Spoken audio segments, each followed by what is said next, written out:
Öncelikle içerisinde bulunmuş olduğumuz şu mübarek anlarda, 3 aylarda Allah Celle Celaluhu'ndan özellikle Gazze başta olmak üzere orada İslam için mücadele eden bütün mücahitlere şanlı bir zafer nasip etmesi temennisiyle başlayalım. İşgal meselesi, sömürge meselesi mevzu bahis olduğunda genelde fiili coğrafyaların işgalinden bahsedilir. Oysa işgal ve sömürge meselesi sadece bununla ibaret değildir. Dini işgal söz konusudur, ekonomik işgal söz konusudur. Ancak konumuzla ilişkili olması noktasında duygusal aidiyet işgali, yani Müslümanların birbirinden aidiyet noktasında kopuk oluşu da bir işgal ve sömürge çeşididir. Bununla birlikte ilmi işgal, yani Müslümanların birbirini tanımama meselesi bugün içerisinde bulunmuş olduğumuz durumun en önemli göstergesidir. Çünkü birbirine aidiyet hissetmeyen, birbirini tanımayan Müslümanlar birbirlerinin acılarına da maalesef ağlayamıyor ve bu konuda bir şeyler yapılması gerektiği hissine kapılmıyor.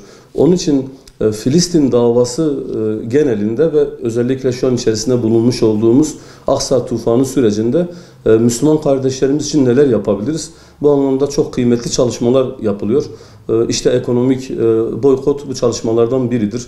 Yine bununla birlikte Müslümanları bu konuda duyarlı hale getirmek, basın açıklamaları bu işin bir boyutudur. Ekonomik yardımlar olayın bir boyutudur. Ancak belki çok göz ardı edilen bir konu da aslında Filistin davasının ve Kudüs davasının Mescid-i Aksa meselesinin Müslümanlar tarafından anlaşılması, bilinmesi hususu ve onu okuma ve anlama meselesi bu anlamda da listemize almamız gereken bir husustur.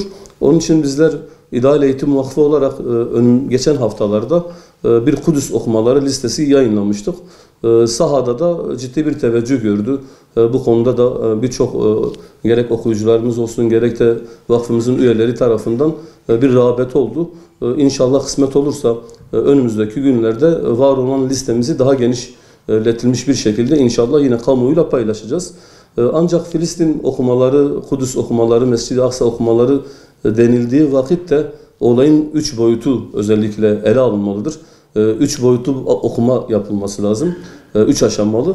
Birincisi hepimizin malum olduğu üzere Filistin davasından öte Mescid-i Aksa ve Kudüs meselesi tarihi bir meseledir. İslam tarihinden, peygamberlerden ta günümüze kadar 4 halife döneminde Hazreti Ömer'in fethinden yine Selahaddin Eyyubi'nin Haçlılar tarafından işgal edilen Kudüs'ün fethi, yani tarihi bir süreci vardır.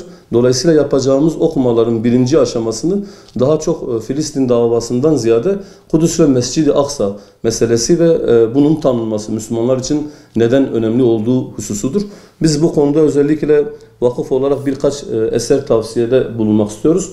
Birincisi geçmiş dönemde vefat eden Nusret Karadavi hocamızın eski Dünya Alimler Birliği Başkanı her Müslümanın ortak davası Kudüs kitabıdır. Meseleyi etraflıca ele alan güzel bir kitaptır. Tavsiye ettiğimiz kitaplardan biri budur. Yine özellikle adeta bir ders kitabı şeklinde hazırlanan Fethi Abdülkadir'in Filistin meselesine giriş, bölüm bölüm dersler şeklinde tarih süreci ta günümüze kadar getiren kıymetli bir eserdir diyebiliriz. Bununla birlikte Taha Kılınç Kudüs yazıları her bir makaleden ayrı ayrı oluşmuş bir kitap şeklinde derlenmiş ve kıymetli Kudüs yazıları şeklinde söylediğimiz bir kitaptır. Listemizde olan bir kitaptı. Bununla birlikte Kudüs'le ilgili, Mescid-i Aksa ile ilgili çalışmaları olan kıymetli yazarlarımızdan biri Doktor Abdülkadir Turan hocamızdır. Kendisinin hem SİDAM'da raporları vardır bu konuda güzel Kudüs sorunu şeklinde. Yine özellikle bir taraftan Kudüs'ün Haçlılar tarafından işgalini ele alan ve Kudüs düştü romanı bunun tamamlayıcısı olan yine Selahaddin. Yani Kudüs'ün Haçlılar tarafından işgalinden sonra Selahaddin Eyyubi'nin Kudüs'ü tekrar alması süreci anlatılan iki önemli kitaptı ve Kudüs düştü ile Selahaddin kitabı. Bu birinci süreçle ilgili, birinci boyutla ilgili tavsiye edeceğimiz kitaplar bunlardır. Bir de olayın ikinci boyutu vardır. Günümüz Filistin davası. Yani 1948'den günümüze kadar gelen süreç. Burada da özellikle oradaki direniş gruplarını tanımamız anlamında başta Hamas olmak üzere yazılan kıymetli iki roman vardır. Özellikle gençlerimize de rahatlıkla tavsiye edebileceğimiz. Birincisi Kuşatma Altında Gazze kitabıdır ki bu kitap Hasan Sabbah hocamızın kitabı. Gazze mücadelesini anlatan kıymetli bir eserdir.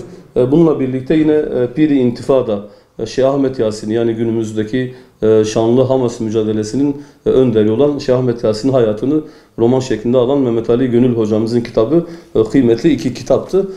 Son süreçle ilgili ise özellikle üçüncü boyut da bu konuda Müslümanların boykot hususunda bilinçlenmesi ve özellikle elimizdeki kitapta Doktor Eşref Muhammed Davaba'nın Kudüs'ün özgürlüğü için mali cihat ve boykot meselesi, hem meselenin şer'i boyutunu ele alan bir uygulama, hem de günümüzde boykotun etkileri ve İsrail'e ve yine diğer emperyal devletlere verilen zararı ele alan kıymetli bir çalışmadır. Bunu da özellikle İdeal Eğitim Vakfı olarak zaten Şubat ayının kitabı olarak belirlemiştik. Okunmasını tavsiye ediyoruz.